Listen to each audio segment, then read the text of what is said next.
సంఘములో ఉన్నటువంటి మీరు ఇరువురి వరకు చెబుతూ ఉన్నారు. యెహోవాను శుద్ధికను ప్రతి వారు కూర్చున్నాం. ఏక మనసు కావాలంటే అంటే మీరు ఇద్దరు ఎప్పుడు చూసినా గొడవ పడతా ఉండేవారేమో సంఘంలో. ఒకరు అవును అంటే ఒకరు కాదు అని, ఒకరు కాదు అంటే ఒకరు అవును అని పెట్టారు.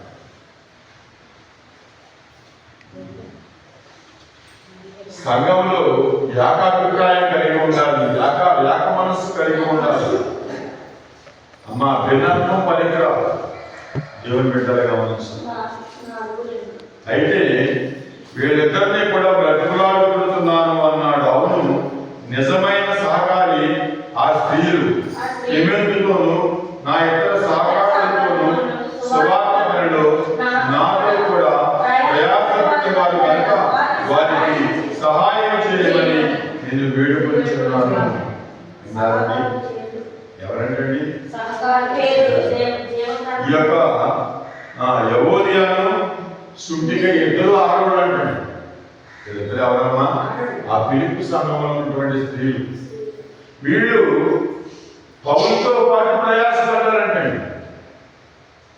పౌలుతో పాటు ఏం పడ్డారు? ప్రయాసపడ్డారు. మా స్త్రీలు ప్రయాసపడితే సేవకులతో పాటు సంఘం అభివృద్ధి అవుతుందండి. సంఘానికి వచ్చే స్త్రీలు సేవకునితో పాటు ప్రయాస కనుక పడితేనంటే ఆ సంఘం అభివృద్ధి అవుతుంది, ప్రభువుకి గొప్ప మహిమ కలుగుతుంది.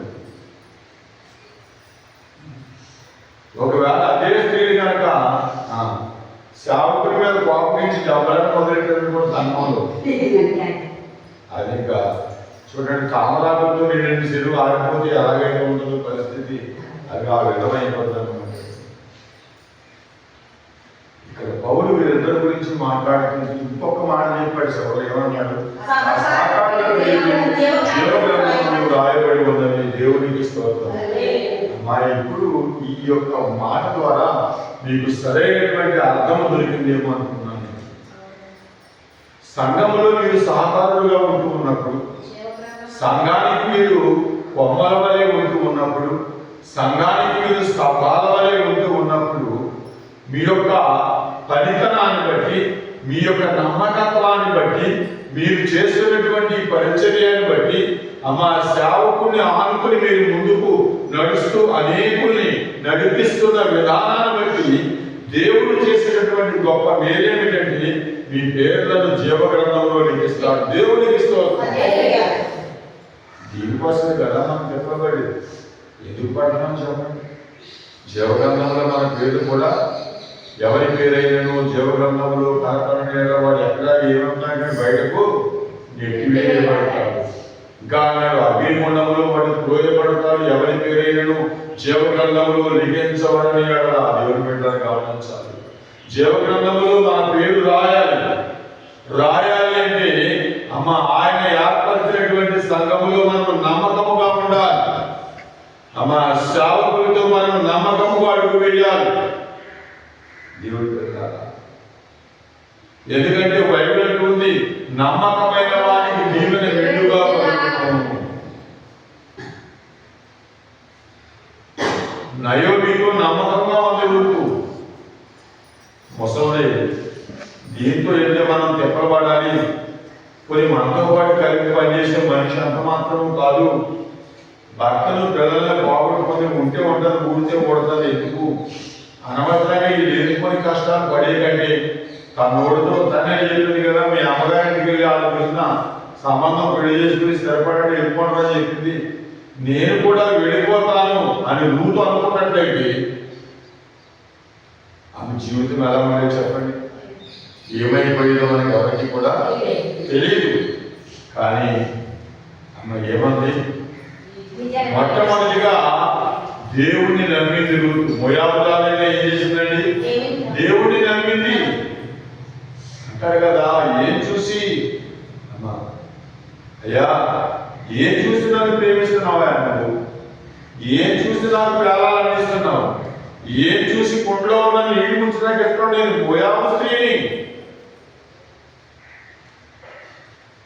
బోయాలు అందిస్తూ ఉంటే అంటుంది కదా, సాగిల పడుతుంది బోయాలు. దేవుని పెట్టాలి గమనిస్తారు. వాక్యాలు వెళ్తున్న సోదరుడు రాష్ట్రం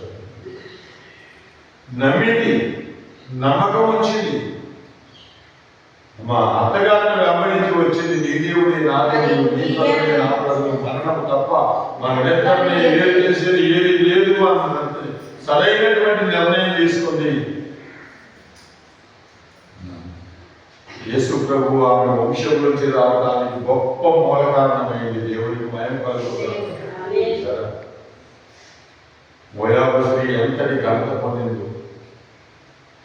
వీళ్ళారా ఎందుకు ఈ వాక్యాన్ని ఈరోజు ప్రభు మీ ముందుకు తీసుకొస్తూ ఉన్నారండి? మీరు కూడా దేవుని పనిలో సాధారణులుగా ఉన్నప్పుడు, దేవుని యొక్క చిత్తములు సాధారణులుగా ఉన్నప్పుడు, దేవుని సంఘంలో మీరు సాధారణులుగా ఉన్నప్పుడు అంటండి మీ పేర్లు కూడా ఎక్కడ రాయబడతాయంటే జీవ గ్రంథంలో రాయబడతాయి.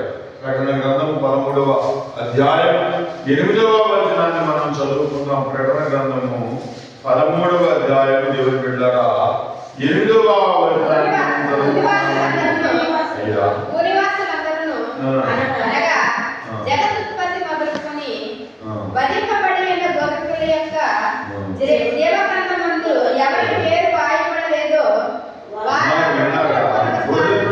జీవగ్రంథమందు ఎవరి పేరు వ్రాయబడలేదో వారు గృహములకు నమస్కారం చేయుదురు.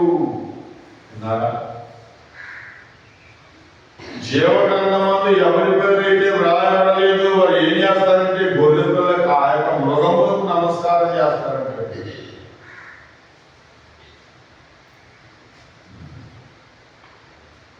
దానియేలు కాలంలో నెబుకద్నెజరు ఎలాగైతే ఒక ప్రతిమను నిలబెట్టి ప్రతి ఒక్కరు కూడా దానికి నమస్కారం చేయాలి, చేయని వారి యొక్క ఇల్లును చేయని వారి యొక్క కుటుంబాన్ని గుర్తినిగా చేస్తాను అని ఎలాగైతే ఆజ్ఞ జారీ చేశాడో తిరిగి మరలా అటువంటి ఆజ్ఞ జారీ చేయబోయే రోజులు వస్తూ ఉన్నాయంటే, అటువంటి ఆజ్ఞలు జారీ చేయబోయే రోజులు వస్తూ ఉన్నాయి. ప్రభువుని నమ్మిన వారికి కొన్ని కష్టాలు రాబోతూ ఉన్నాయి. దేవుని బిడ్డలు అటువంటి రోజుల్లో మనం వెళ్ళబోతూ ఉన్నాం. ఇప్పటికే అనేకమైన వాటిని మనం చూస్తూ ఉన్నాం. పిల్లలు గమనించాలి.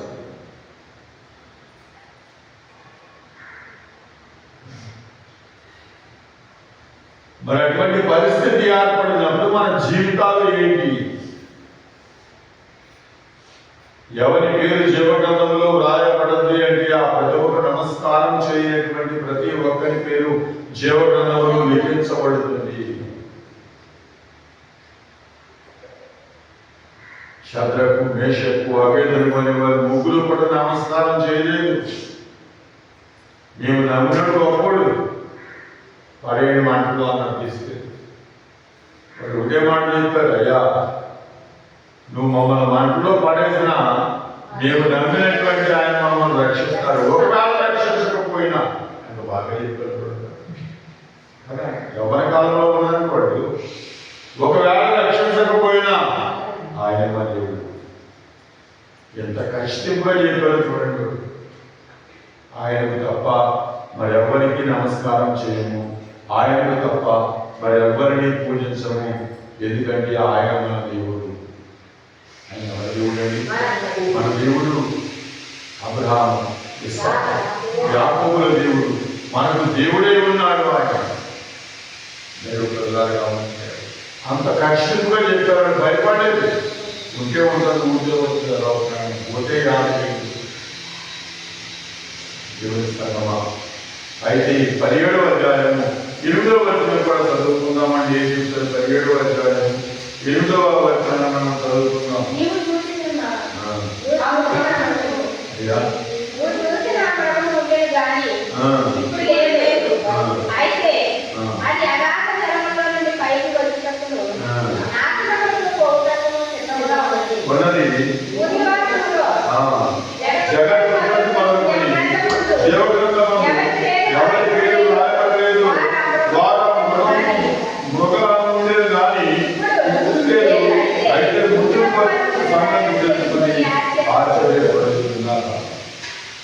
జీవగ్రంథమందు ఎవరి పేరు వ్రాయబడలేదు వాళ్ళందరూ కూడా ఏం చేస్తారంటే ఆ మృగానికి దొరుకుతూ ఉంటారు, దాన్ని నమస్కారం చేస్తూ ఉంటారు.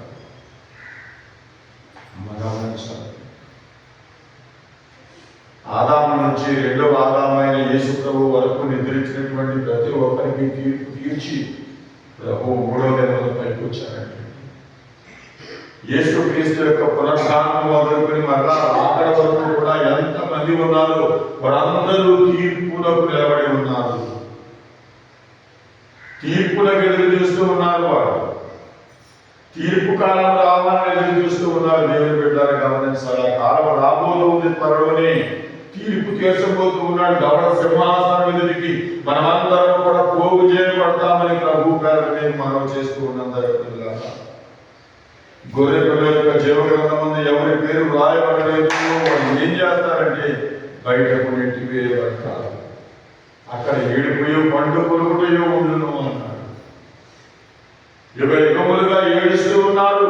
ఆ యాతనలు భరించలేక, ఆ బాధలు భరించలేక, ఆ భయంకరమైన అగ్ని జ్వాలను తట్టుకోలేక యుగములు కూడా నాదా మమ్మల్ని రక్షించమని ఏడుస్తూ ఉంటారంటే దైవద్వారా గమనించాలి. అయితే ఇక్కడ వాక్యం అందించినట్లయితే ప్రకటన గ్రంథము 20వ అధ్యాయము 15వ వచనాన్ని మనం చదువుకుందామండి. ప్రకటన గ్రంథం ఎవరి పేరైనా జీవగ్రంథములో రాయబడినట్టు అగ్నిగుండములో పడవేయబడును. ఎవరి పేరైనా జీవగ్రంథములో రాయబడినట్టు కనబడిన ఎవరు మీకు సాక్షి చెప్పని గుర్తుండలేదు. మీకు ఒక సాక్షి చెప్పని గుర్తుండలేదు.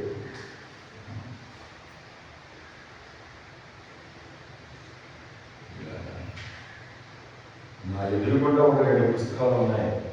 అవి చాలా పెద్ద పుస్తకాలు.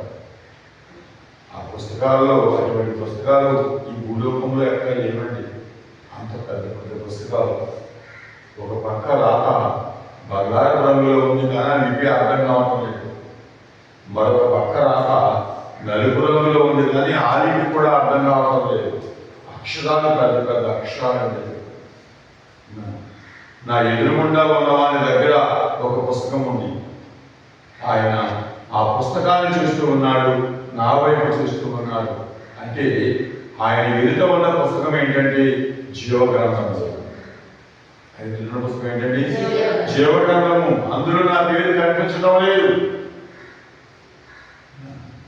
అందులో నా పేరు కనిపించడం లేదు. దైవగ్రంథాల గమనించాలి. వాక్యాన్ని తెలుసున్న సోదరుడా సోదరి, అందుకనే మన పేరు అందరూ కనిపించాలి. కనిపించాలి అంటే రక్షించబడాలి, రక్షణ పొందాలి, మన మారు మనసు పొందాలి, మనసు మారాలి.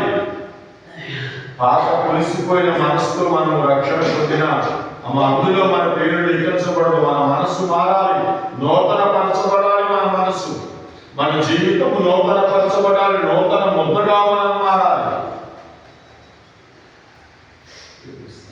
వాక్యాన్ని వింటున్న సోదరుడా సోదరి, అయితే ఎవరి పేరు జీవగ్రంథములో లిఖించబడిన ఎడల వాడి అయిపడగలటంటే అగ్నిగుండములో పడవేయబడును. దేవునికి మహిమ కలుగును గాక.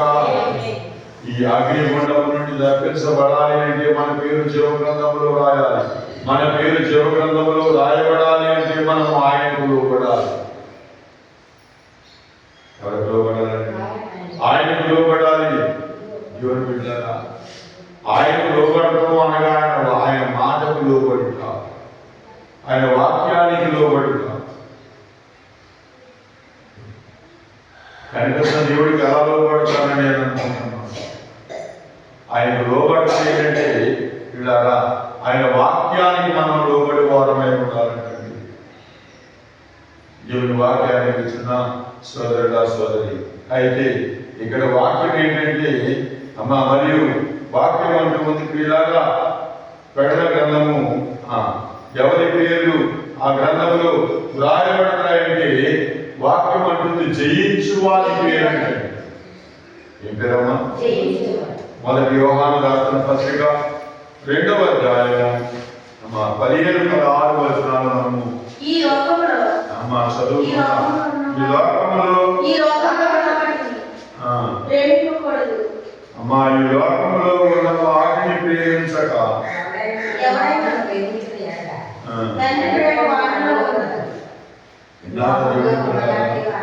వాక్యం అంటుంది ఈ లోకంలో ఉన్న వాటినైనా ప్రేమింపబడి ఎవడైనా లోకమును ప్రేమించిన తండ్రి ప్రేమ వారిలో ఉండదు. అంత ఖచ్చితంగా వాక్యం చెప్తుందో చూడండి. లోకాన్ని ప్రేమించవద్దు అని వాక్యం హెచ్చరిస్తూ ఉంది. ఒకవేళ ఎవడైనా ప్రేమించాడు అంటే వాళ్ళు తండ్రి ప్రేమ ఉండదు. అంటే దీని అర్థం ఏంటంటే అమ్మ లోకాన్ని ప్రేమించే వారికి వాక్యం మీద దిష్టి ఉండదు.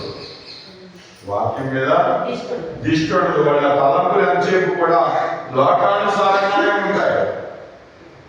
వారి ఆలోచనలు ఎంతసేపు కూడా లోకానుసారంగానే ఉంటాయి. అమ్మ లోక ప్రకారంగా వారు ఆలోచన చేస్తారు తప్ప దేవుని యొక్క వాక్య ప్రకారంగా వారు ఆలోచన చెయ్యరు. దేవుని మీద గమనించండి వాక్యాన్ని గురించిన సోదరుడు సోదరి. అందుకనే చాలా ఖచ్చితంగా చెప్పాడు ఇక్కడ. అమ్మా ఏమంటున్నాడు? ఈ లోకంలో ఉన్నవాడినైనా ప్రేమింపబడి ఎవడైనా లోకంలో ప్రేమించినట్టుగా తండ్రి వారిలో ఉండదు. లోకంలో ఉన్నది అనగా శరీరాశ, అవి లోక సంబంధమైనవి.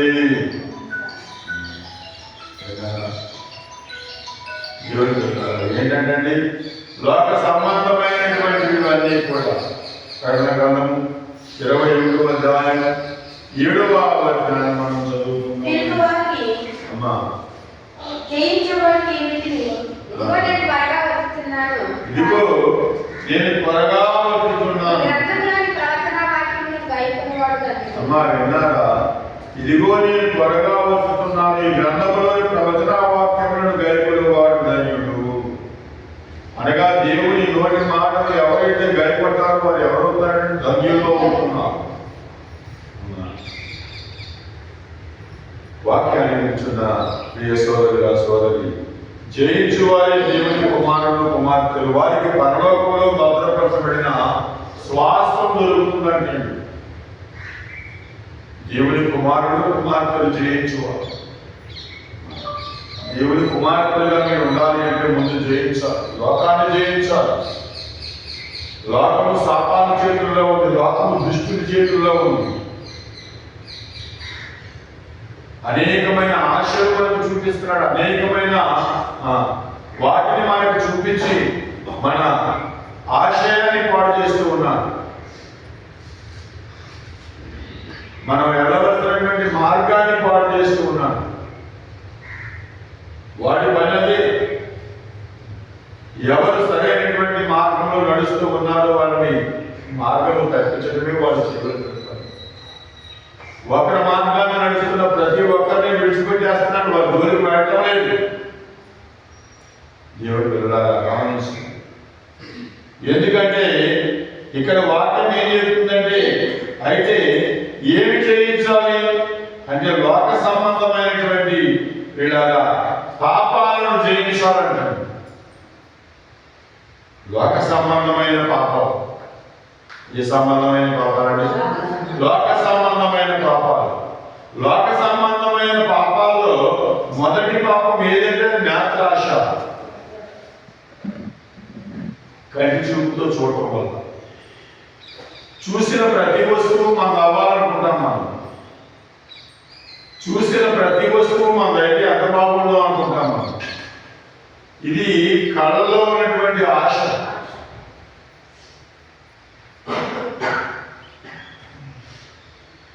ఈ చీర చూస్తాం ఎంత బాగుందో, కొనుక్కుంటే బాగుంది అనుకుంటాం. ఈ నగ చూస్తాం చాలా బాగుందని, ఇది కొనుక్కుంటే బాగుంది. గాజులు చూస్తాం, అయ్యో చాలా బాగున్నాయి, డిజైన్ బాగుంది, బంగారం గాజులు నాకు చెప్పుకుంటే ఎంత బాగుందో అనుకుంటాం. ఇలాగా మన కంటికి నచ్చినటువంటి వస్తువులు చూసినప్పుడు అవి మనకు ఉంటే ఎంత బాగుందో అని మనం అనుకుంటూ ఉంటాం. అవి మన దగ్గర లేనందుకు మన హృదయంలో దుఃఖం పడుతూ ఉంటాం. సరే, నేత్రాక్ష వల్ల ఏం మిగులుతుందంటే దుఃఖం మిగులుతుంది. నేత్రాక్ష వల్ల ఏం మిగులుతున్నామా? దుఃఖం మిగులుతుంది. దానివల్ల ఉపయోగం ఏమీ లేదు. అందుకనే ఇలాగా ఇక్కడ మొదటి కొరింథీయులకు రాసిన పత్రిక 10వ అధ్యాయము 6వ వచనాన్ని మనం చదువుకున్న పౌలు కొరింథీ సంఘంతో ఏం మాట్లాడుతున్నాడో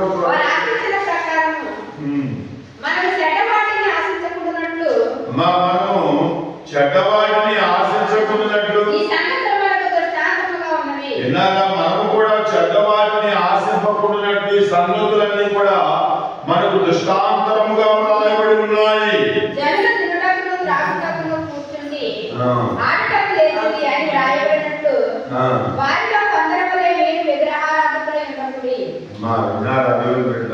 వాక్యం ఎంత తేటగా మనతో మాట్లాడేందో చూసారండి.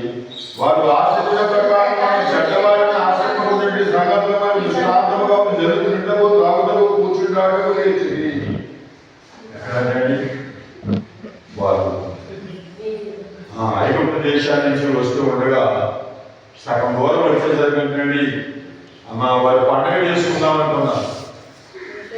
సినాయి పర్వతం దగ్గర మోషే దేవునితో మాట్లాడడానికి వెళ్తే అహరోను దగ్గరికి వెళ్ళి అన్నారు, ఐగుప్తు దేశాల నుంచి మమ్మల్ని నడిపించినటువంటి ఆ మోషే అనేవాడు ఏమయ్యాడో మాకు తెలుపులేదు. మోషే ఐగుప్తు దేశంలో ఉండగా వారిని బయటికి నడిపించినటువంటి నాయకుడు. వారి కళ్ళ ఎదుటే ఎర్ర సముద్రాన్ని దేవుని యొక్క మహాశక్తి చేత రెండుగా చేసినటువంటి వారు. ఇలాగా మాకు ఒక దేవుడు కావాలి అని చెప్పి ఆరోని దగ్గరికి పోయి అడిగితే ఆరోన్ అన్నాడు, మీ ఒంటి మీద ఉన్నటువంటి పోగులు, మీ జంతువులకున్న, మీ ఒంటిలకున్న పోగులు మీ దగ్గర బంగారం పెట్టండి అన్నాడు. అది నిప్పులే వేయగా ఒక గోడ రూపం ఏర్పడింది. ఏర్పడింది గోడ రూపం. ఇదిగో ఇశ్రాయేలు నిన్ను నడిపిస్తున్నటువంటి దేవుడు ఇచ్చినే అని చెప్పి వాళ్ళ ముందస్తుగా జనం ఏం చేస్తారంటే దిగిస్తారు, దానికి బరులర్పించారు, తింటూ ఉన్నారు, తాగుతూ ఉన్నారు, దేవుడు వెళ్ళారా బరులర్పిస్తూ ఉన్నారు. సంగమాన్ని ఆలోచించాలి. ఎందుకంటే జనులు పాపము చేయడానికి ఆరోను కారకుడయ్యాడు. జనుడు ఏం చేయడానికి ఎవరు కారకుడయ్యాడు? ఆరోను కారకుడయ్యాడు. అందుకనే ఎవరైనా మార్గం తప్పుకోవడానికి మనం కారకులు కాకూడదు. ఎలాగా?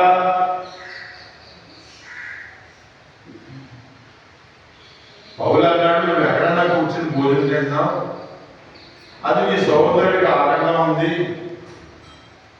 ఆ సహోదరుడు నీకంటే బలహీనమైన మనస్సాక్షి కలిగి ఎటువంటి పడిపోతాడు కదా, నిన్ను బట్టే పడిపోయాడు కనుక ఆ తీర్పు నీ మీద తీరుతాను అన్నాడు. చూసారా, అది పడిపోయినటువంటి పాపము, వాడి పాపము మన మీద పెట్టి తీరుతాడండి. మనం ఎక్కడ పడించదు.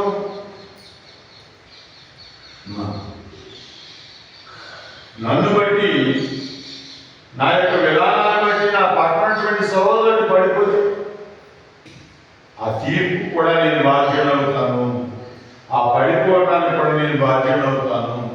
కనుక జాగ్రత్త, చాలా జాగ్రత్తగా ఉండాలండి. ఇలా ఒక మనుషుడు పడిపోవడానికి మనం కాకూడదు. పర్లేదు, పాస్టర్ గారే అన్నాడు, అమ్మా మనమేం చేయకు, మనం వెళ్ళినా పర్వాలేదు, ఆయన వెళ్ళాడు కదా మనం ఆలోచన తప్పలేదు, ఆయన తిన్నాడు కదా మనం తినొచ్చిన తప్పలేదు, ఆయన ఇలా చేశాడు కదా మనం చేయాల్సిన తప్పలేదు.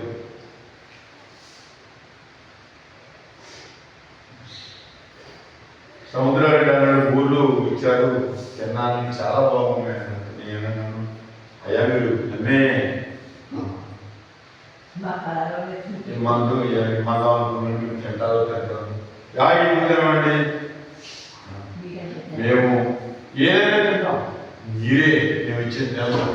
ఒక అరటిపండు తింటారు, ఏదైనా తింటాము, దూరంగా ఉంటారు. మీరు ఏమి ఇచ్చినా మేము తింటున్నాం, మేమేం పెట్టినా తింటున్నాం, మీరే తింటారు. డాక్టర్కి వెళ్తే అరటిపండు సున్నా కళ్ళ ముందు తినేస్తున్నారు.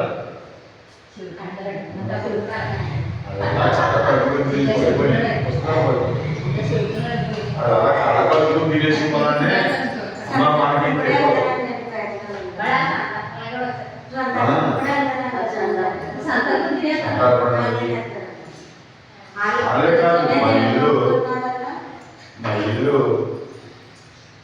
ఇది సంవత్సరం భోజనం పెట్టారు. సంవత్సరం భోజనానికి ట్యాకేస్తారు. మా ఇంట్లో మా అమ్మదే ట్యాకేస్తారు.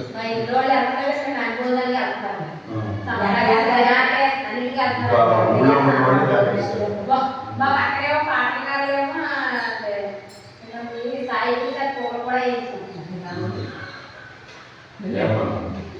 అయితే నేను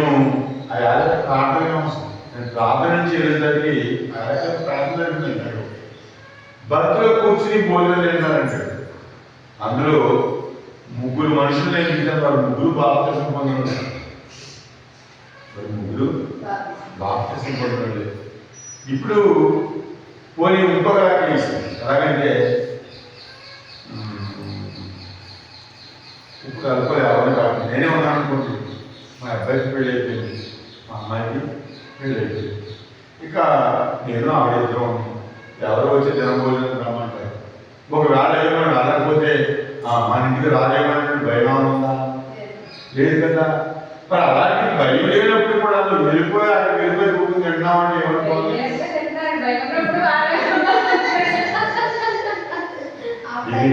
సమస్య లేదు.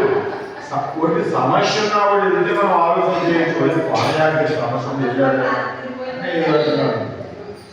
నీకు ఏ సమస్య లేకుండా ఎక్కడ ఉండేలాగా కూర్చున్నాడు, అది ఎవరుకోవాలని మన అందరి పడుతుంది. ఆరోగ్య గారు కలి బాప్తిసం పొందింది. అసలు ఇంకా ఎవరి పేరుకి ఏది పిలుతారో వెళ్ళిపోతే శుభ్రంగా భార్య భర్తలు తినేసి వస్తున్నారు. నెలలో కానీ బాడీ చేసింది. ఎందుకంటే ఆ చుట్టుపక్కల ఉన్న వాళ్ళు లోకస్తులు వాళ్ళతో స్నేహం కోసం నువ్వు బాప్తిసం పొందిన యేసుప్రభువుని నమ్ముకున్నావు అని చెప్పేసి ఈవిడితో సరిగ్గా మాట్లాడకపోయేసరికి వాళ్ళ స్నేహం పోతుంది. ఎందుకంటే ఈవిడి ఆ గుమ్మాలో కూర్చొని ఏదో సోది చెప్తూ ఉండదు, లేకపోతే వీడి చెవులకి ఏదో వింటుంటా ఉండాలి. మనోడు కొంతమంది సౌండ్ ఇంజనీర్ ఉంటుంది, అప్పమాడి వినపడుతూ ఉండాలి చెవులకి. అలాగే ఇవి కూడా సౌండ్ ఇంజనీర్. చూడలేదు, మనకి ఆదివారం ప్రారంభం జరుగుతూ ఉంటే ఆ బొమ్మలోని, ఈ బొమ్మలోని, ఆ కుమ్మర బొమ్మలోని, ఈ రాకుమార్కి మందులు అంటాడు, ఆ కుమారుడు కూర్చుని చెబుతూ ఉంటాడు. 2-3 వారాలు 5 గంటలు మనం అర్థం అనుకున్నాను. అలాగే పోయినట్టు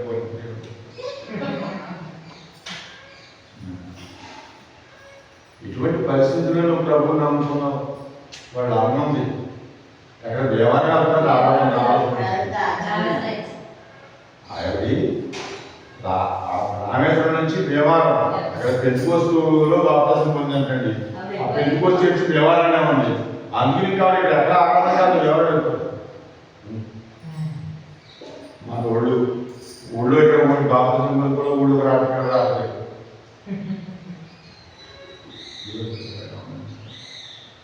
అంతా అవి ఇదే రావు. ఇక నేను 1-2-3 సార్లు చెప్పాను, అమ్మాయిది క్రమం కాదు. ఎందుకంటే బాప్తిసం పొందినప్పుడు నువ్వు దేవునికి ఏమని మాట ఇచ్చావో జ్ఞాపకం చేసుకుని సరిపోతుంది.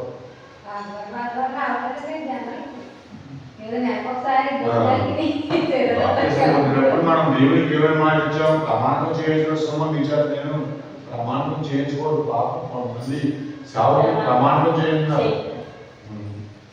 ప్రతి ఆదివారం మా దగ్గరికి వస్తావా, యేసుప్రభు మీద ప్రమాణం చేసేపు మీ దగ్గరికి వస్తానండి అయ్యా. ఇప్పుడు మీ 6 వేలులోకి వెళ్తున్నావు కదా, 6 వేలు వెళ్ళిపోయిన తర్వాత మరి అక్కడ ఆరాధనకి వెళ్తావా, వెళ్తానండి అయ్యా. ఏ సంఘానికి వెళ్తావా, అక్కడ ఏ సంఘం ఉంటే ఆ సంఘంలోకి వెళ్తానండి అయ్యా. ఒకవేళ మేము 6 వేలు పెట్టాననుకో, నువ్వు వెళ్ళి సంఘానికి వెళ్తావా, మా సంఘానికి వస్తావా, లేదండి మీ సంఘానికి వస్తానండి అయ్యా. ప్రమాణం చేస్తున్నావా, చేస్తానండి అయ్యా. అది శుద్ధ తక్కువ అని చెప్తుంటే మీరు అలాగా చేయించడో ప్రమాణం చేయించుకుని వారిని 3 మాట్లాడాడు. నమ్మి బాప్తిసం పొందుతుందా లేదా? ఒకవేళ లేదు అన్నప్పుడు ఇంకేమన్నా కాలం పైకి బాప్తిసం కదా. ఎందుకంటే అటువంటి బాప్తిసం వెళ్దాం మనకి లెక్క అంటే 50 మందికి ఇచ్చాం లెక్క. దానివల్ల ఏ ఉపయోగం కూడా ఉండదు. నిజమైన బాధపడత లేకుండా ఎవరికి బాప్తిసం ఇవ్వద్దు. బాప్తిసం ఇచ్చినప్పుడు 3 మాట్లాడగండి. ఒకటి క్రమం తప్పకుండా గుడిపోతారో లేదని అడగండి. ఎందుకంటే ఆ నోటి మాట నేను వింటాను. క్రమం తప్పకుండా ప్రతి ఆదివారం గుడిపోతారో లేదో అడగండి. మా కడ వరకు నా దగ్గర ఉంటాదో లేదో అడగండి. ఈ 3 మాటలు చెప్పేసి సరిపోతారు ఆయన. ఈ 3 మాటలు అడుగుతూ ఉన్నాం తప్ప మరొక మాట్లాడటం లేదు. ఎందుకంటే ఆయన వింటాడంటే నీ మాటలన్నీ కూడా. మనం ఇప్పుడు దేవునికి ఏమని వాగ్దానం చేస్తున్నాం? అయ్యా ప్రతి ఆదివారం కూడా ఇంటి పరిస్థితుల్లో నేను అరవడానికి వస్తానయ్యా మా అన్నయ్య అని చెప్పి దేవునికి మాటిస్తున్నాం. ఆ మాట ఇచ్చి మనం నిలబెట్టుకున్నామా?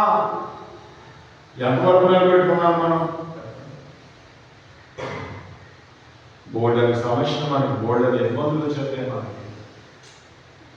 ఒకవేళ యాదృచ్ఛికంగా మనం లేవలేని పరిస్థితి వచ్చేసింది, జ్వరం వచ్చేసింది, లేవలేకపోతున్నాం. అటువంటి అప్పుడు మనం మనసులో ఉన్నప్పుడు ఆరాధన రాకపోయినప్పుడు వర్షించాలి. కానీ మనం అన్ని విధాలు ఆరోగ్యంగా ఉండి కూడా మన ఎవరో ఒక ఆవిడ ఆర్టీసీ బస్సులో ఎత్తిందండి.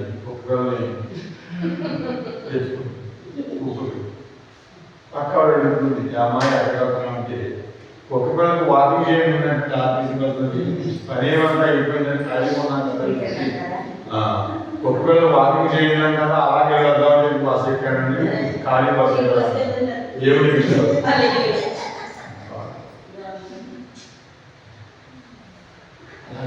పరిస్థితి. అందుకనే నేను మరొక మాట నేను చెప్పే మాట ఏంటంటే, ఎట్టి పరిస్థితుల్లోని ఆరాధన వదలకండి. ఒకవేళ అనారోగ్యంగా ఉండే లేవలేని పరిస్థితి అయితే ఓకే. ఒకవేళ అలా కాకుండా ఏదైనా ప్రమాదం దీనికి వచ్చినటువంటి ప్రమాదం అంటే ఆయనకి తెలిసి కానీ చిన్న చిన్న విషయాలు మనం ఆయన చూపించి మానేటువంటి శ్రమ చేసినంత మాత్రమే అది దేవుడికి అంగీకారం కాదు. మనం ప్రార్థన చేసామంటే ప్రభు గారి అంగీకారం అవ్వాలి, మాట చెప్తామంటే ఆయనకు అంగీకారం అవ్వాలి. దేవుడి బిడ్డలు గమనించండి.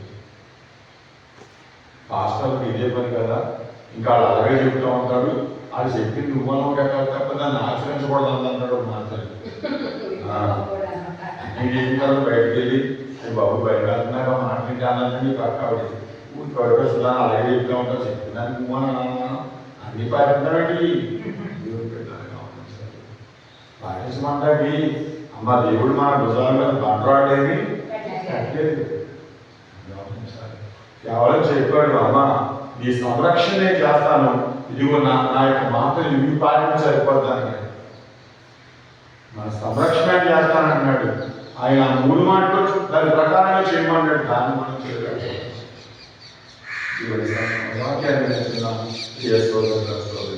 దయచేసి గమనించాలి. ఎందుకంటే బయట కదా ఈ దేవుడే మాట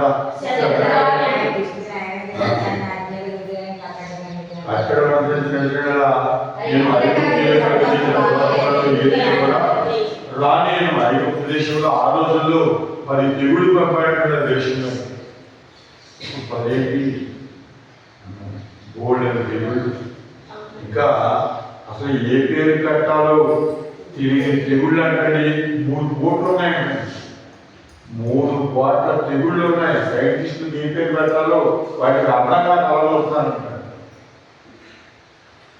అయితే మనకు వచ్చే ప్రతి రోగం దేవుడి పంపిన రోగం అనుకోకూడదు. ఒకసారి మాట విన్నప్పుడు కూడా మనకు రోగం వచ్చిందనుకోండి, దేవుడి పంపాడు మనం ఆయన మీద పెట్టకూడదు.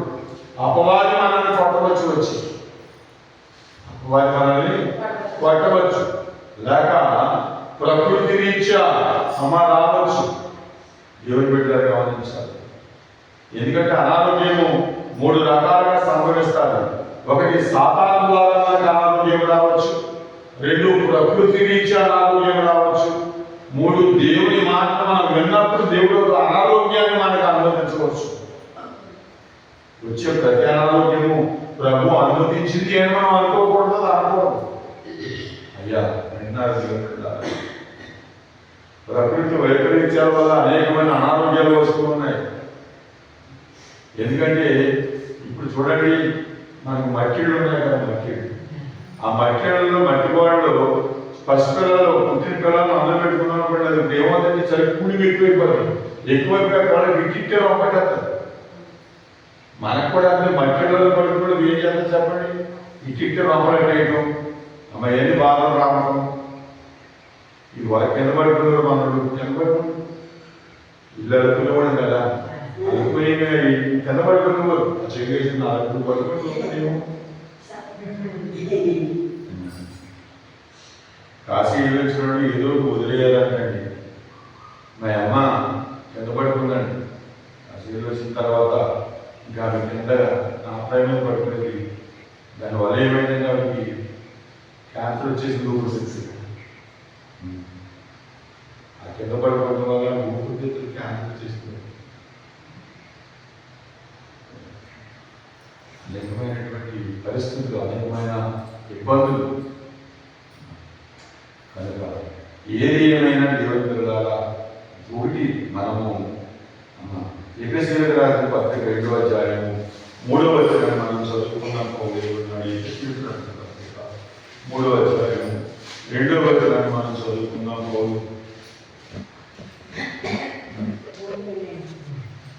మీ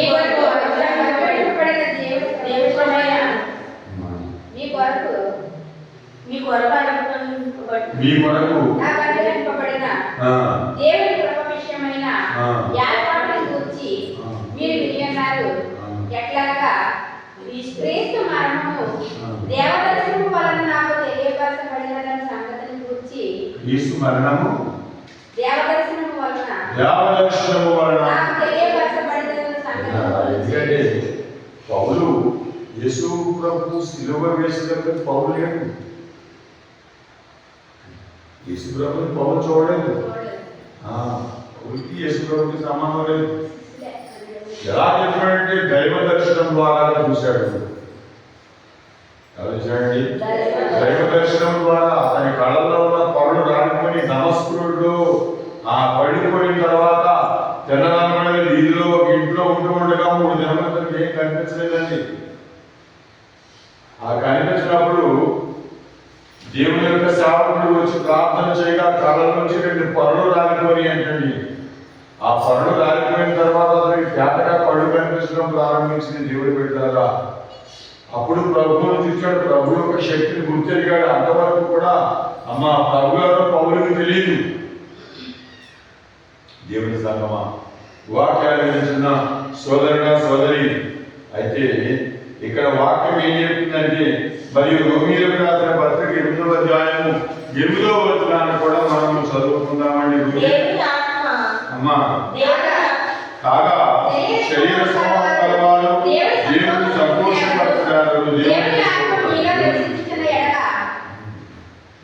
శరీర స్వభావం కలవారు దేవుని సంతోషపరుచున్నారు. అంటే శరీర స్వభావం కలవారు ప్రభువుని సంతోషపరచగలరు అంటే అమ్మా శరీరం ఏం చేస్తుందంటే లోకంలోకి లాగుతుంది. శరీరం ఏం చేస్తుందండి? లోకంలోకి లాగుతుంది. అయస్కాంతం లాంటి మాత్రం బంతి మనం పైకిస్తామన్నప్పుడు మళ్ళీ కిందకు వచ్చేస్తుంది. అంటే భూమికి ఆకర్షణ శక్తి ఉంది. భూమికి ఏముందండి? ఆకర్షణ శక్తి. మనం పడ్డామో పైకి పోతున్నామో కనపడుతున్నామా? అంటే భూమికి ఆకర్షణ శక్తి ఉంది. దాన్ని గురుత్వాకర్షణ శక్తి అంటారు. అందుకే విమానం మా పైకి తీసుకెళ్ళేటప్పుడు ఆ భూమి యొక్క గురుత్వాకర్షణ శక్తి దాటినంత వరకు కూడా పైకి వెళ్ళిపోతాడు. ఆ 10,000 కిలోమీటర్లు లేక 12,000 కిలోమీటర్లు లేక 11,000 కిలోమీటర్లు ఆ ఎంత వరకు అయితే ఆ భూమి ఆకర్షణ తప్పుతాడు, దాన్ని దాటి వెళ్ళిపోతాడు. అప్పుడు పరిగెడతాను మాత్రం విమానం ముందు. విమానం మేఘాలపై నుంచి పెడతారు. మేఘాలు కింద పడడం అనేది భూమి ఆకర్షణ శక్తి దాటి ఉన్నాయి ఆ మేఘాలు. మనం సినిమాలు చూస్తాం కదా, నాడుగా మేఘం మీద వచ్చారు. మేఘాలు పైన ఉన్నాయి. విమానం ఆ మేఘాల్లో వెళ్తే దడదడలు లేకపోతుంది. భయం అవుతుంది. బొంబాయి నుంచి హైదరాబాద్ వచ్చి విమానం ఎక్కమంటే తెలుస్తుంది ఎక్కువ మేఘాలను ఉంటుంది. ఆ మేఘంలో వెళ్తే పడుకుంటారు. ఇది పడిపోదేమో అనుకుంటాం మనం. ఎందుకు ఎక్కారో బాబు అనుకున్నాం. దేవుని విషయం దేవుని వెళ్ళాలి. ఆ భూమి ఆకర్షణ శక్తి దాటిపోయి వెళ్ళిన తర్వాత అప్పుడు అది ఎటు వెళ్ళాలో దాని ప్రకారంగా ప్రయాణం చేస్తుంది. అంతవరకు కూడా అది విలువగా వెళతానే ఉంటుంది. ఈ పాపం కూడా అటువంటిది. ఆకర్షణ శక్తి మనల్ని ఆకర్షిస్తూ ఉంటుంది.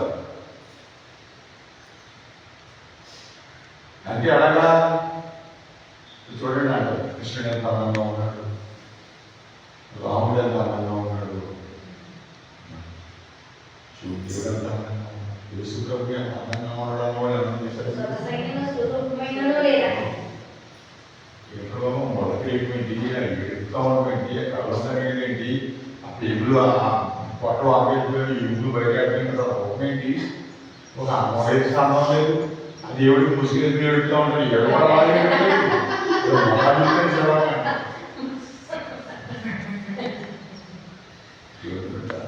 ఎలా కనిపించాలి? అందంగా దేవుడు కూడా అందంగా కనిపించాలి, ఆకర్షణీయంగా కనిపించాలి. ఇది ఎక్కడ పోయిందో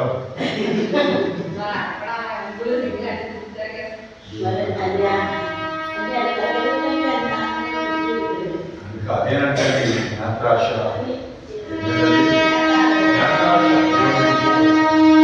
ఈ నేత్రాశ మనలో పనిచేస్తున్నట్టు లోకాన్ని ఆకర్షిస్తూ ఉంటుంది, లోకంలో ఉన్నవాటికి కావాలని కోరుకుంటూ ఉంటుంది. లోకంలో ఉన్న ప్రతి వాటి వైపు చూస్తూ ఉంటుంది. అయితే మనిషిని మొట్టమొదటిగా ఏది జయించాలి అంటే ఆ నేత్రాశను జయించాలి. దావీదు వెతికించి ఎందుకు పడిపోయాడు? కలిగి నేత్రాశ.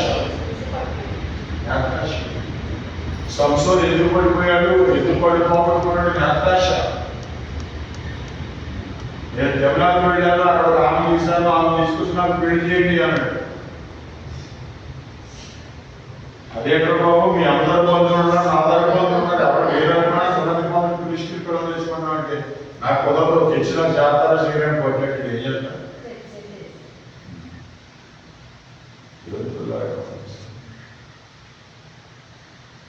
రోజుల్లో అంతే కదా, ఏదైనా కూర్చు ఆపలేదు చూసాను, చేస్తాను చేయలేదు. చేస్తాను అంటే ఓకే, చేయను అంటే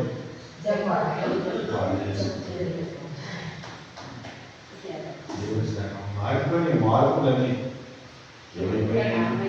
అన్నీ మారిపోయి ఇక మనం చేయలేదు ఏంటి అని అనుకోకూడదని అన్నీ ఇక అలా జరిగేదాన్ని కాలతో చూస్తున్నాయి. ఎందుకంటే మా కుట్రుడు గొప్పడాలి, కొట్టుకున్నాడు గొప్పడాలి అనేది ఎవరు చెప్తాను చెప్పండి. మనం కొట్టుకున్నవాడు గొప్పవాడు అంటాడు, దేవుడికి మైనవాడు కాదు. ఎందుకంటే కొట్టాలంటే ఓపిక కావాలి కదా, మనం కొట్టడం వల్ల మా గోపుకు పోతాడు. కుట్టించుకోవడం వల్ల పోతో కాదు మనకు మేలు పొందుతాం, దేవునికి ఇష్టం.